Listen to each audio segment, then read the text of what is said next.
मी अरुण खोडके. शिवचिंतन. प्रजेचे सुख ते राजाचे सुख, प्रजेचे हित ते राजाचे हित, हे शिवरायांची विचारसरणी होती.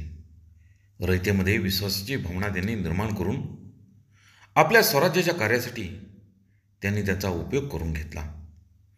इसवी सन 1655मध्ये गुंजन मावळाच्या हैबतराव देशमुखाला उद्देशून पत्र लिहिले. ते फार महत्त्वाचे. त्यामध्ये महाराज लिहितात, तुम्हास साहेब घरच्या लेकऱ्यासारखी जाणते आणि तुमचे फार हेही गोष्टी वाईट करावे ऐसे मनावरती कधी धरणार नाहीत. हे तुम्हास वित्तम कळाले असावे. कोणीही गोष्टीचा शक न धरणे. तुमचे 1000 गुन्हे माफ आहे. ती तुम्हाशी आम्ही काही वाईट वर्तणूक करू तरी आम्हास महादेवाची आण असे व आई साहेबांची आण असे. कोणत्याही गोष्टीची चिंता न करणे.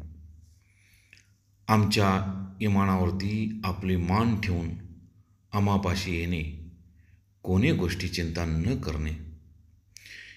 एका विशेष ध्येयाने प्रेरित होऊन महाराजांनी रयतेमध्ये विश्वास निर्माण करून एक समाज निर्माण केला होता. त्या काळामध्ये जातीभेद पंथभेद नव्हते असे नाही, पण राष्ट्रकार्य हे सर्वांहून श्रेष्ठ आहे हेच महाराजांनी सर्वांच्यावरती बिंबवले होते. बहुत काय बोलणे. राम कृष्ण हरी.